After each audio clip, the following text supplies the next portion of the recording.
विद्यार्थियों, आज हम लोग क्लास 12th में चैप्टर नंबर 13 को पढ़ेंगे, काले मेघा पानी दे, जिसके लेखक है धर्मवीर भारती। इस पाठ को समझने के पहले हमें कुल 5 या 6 पॉइंट्स को हमको समझना होगा। इसी के आधार पर हमारा पूरा पाठ जो है वो चलेगा और उसकी कहानी और उसके जो मुद्दे हैं वो हमें दिखाई देंगे कि आखिर इस कहानी में और मुद्दों में क्या है। तो मैं आपको कहानी और मुद्दों के 5 पॉइंटों के बारे में बताता हूँ।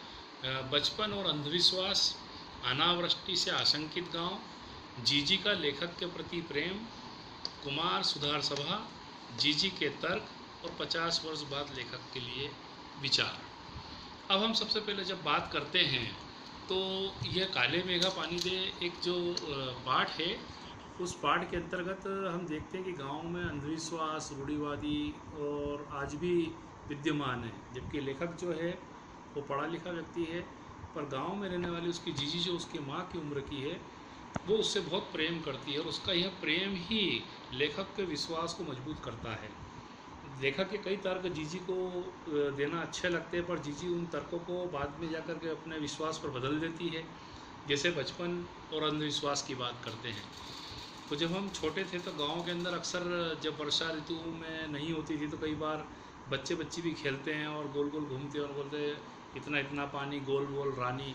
और ऐसा विश्वास था, मत धारणा थी कि भाई ऐसे पानी को बुलाने से आकर्षित होता है और पानी कई बार आता भी था।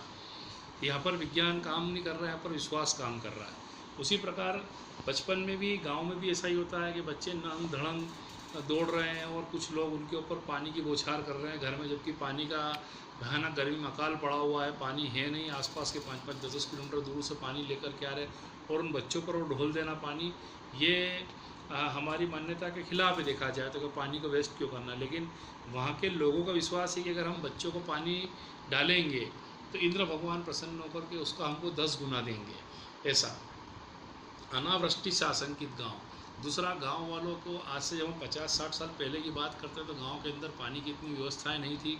किसान पूर्ण रूप से वर्षा पर ही निर्भर था और उस निर्भरता के कारण किसान अनावृष्टि मतलब वर्षा नहीं होने की स्थिति में गांव का क्या होगा, जीव जंतु क्या होगा, फसलों का क्या होगा, इस चिंता से ही अंधविश्वासों में जुड़ करके कुछ न कुछ क्रियाकलाप ऐसे करता रहता था जिससे कि हमारी मान्यता के अनुसार, आज विज्ञान उनको अंधविश्वास कहता है लेकिन लोगों का ऐसा विश्वास था कि इस प्रकार हो सकता है। हम देखते हैं हिंदुस्तान के अलग अलग राज्यों में वर्षा ऋतु में वर्षा नहीं होने पर कई बार कई प्रकार के अलग अलग कार्य किए जाते हैं। कई राज्यों में मैंने देखा है कि भगवान को पानी में डुबा के रख देते कि और फिर ढोल बजाना शुरू कर देते कि जब तक वर्षा नहीं होगी भगवान पानी से नहीं निकलेंगे।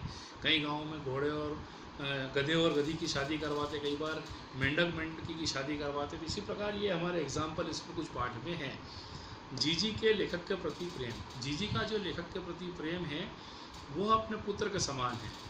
लेखक के कोई से भी तर्क होते हैं इस पाठ में तो उन तर्कों को लेखक को जीजी अपने विश्वास के द्वारा उनको खत्म कर देती है और लेखक को भी कहीं ना कहीं मानना पड़ता है। उसके उदाहरण में कुछ बताता हूँ जीजी के तर्क। अब सबसे पहले हम बात करते हैं कुमार सुधार सभा। लेखक जो है पढ़ा लिखा है, वो आर्य समाज से जुड़ा हुआ है और समाज और राष्ट्र हित में कार्य करना पसंद करता है और उस कार्य के द्वारा उसको अंधविश्वास और रूढ़िवादिता का आर्य समाज वैसे भी विरोध करता है। तो लेखक इस कारण से भी लेखिका जीजी के कई विचारों के विरुद्ध चलता है, लेकिन जीजी के जो तर्क हैं वे हमें कहीं ना कहीं संतुष्ट करने पर मजबूर कर देते हैं। उनका कहना है कि अगर हमारे पास खाने का भोजन कम है और ऐसे में हम बहुत भूखे और ऐसे में हमारे सामने कोई भूखा व्यक्ति आए, उसको अगर अपने खाने का एक हिस्सा दे देंगे उसकी भूख तो मिट जाएगी, उसकी संतुष्टि से ईश्वर प्रसन्न होकर हमको कई गुना अधिक भोजन देगा।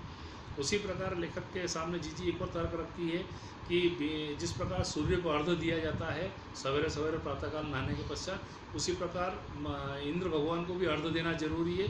उनको चढ़ाया गया जल ही ये कई गुना वापस हमको लौटाते हैं और इंद्र जब प्रसन्न होंगे तो फसलें अच्छी होगी, पानी अच्छा होगा तो गाँव के बैल जो हैं वो प्यासे नहीं मरेंगे, उनको पानी पीने को मिलेगा, फसलों को मिलेगा, लोगों को मिलेगा, जीवन खुशहाल रहेगी। भारत एक कृषि प्रधान राष्ट्र है।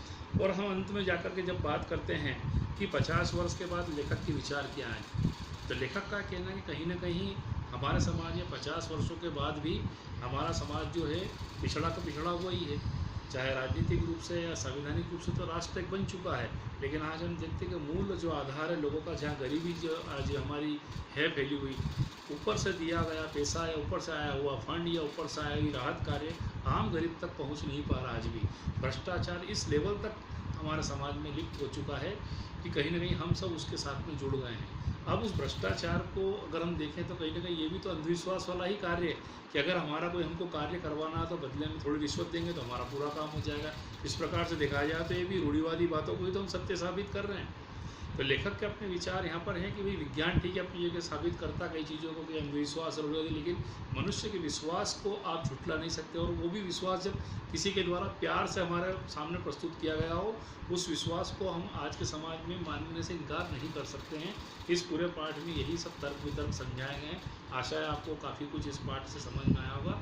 धन्यवाद। आप इसके प्रश्न उत्तरों को हल करें और पाठ्य पुस्तक से इस पाठ को पढ़ने की कोशिश करें।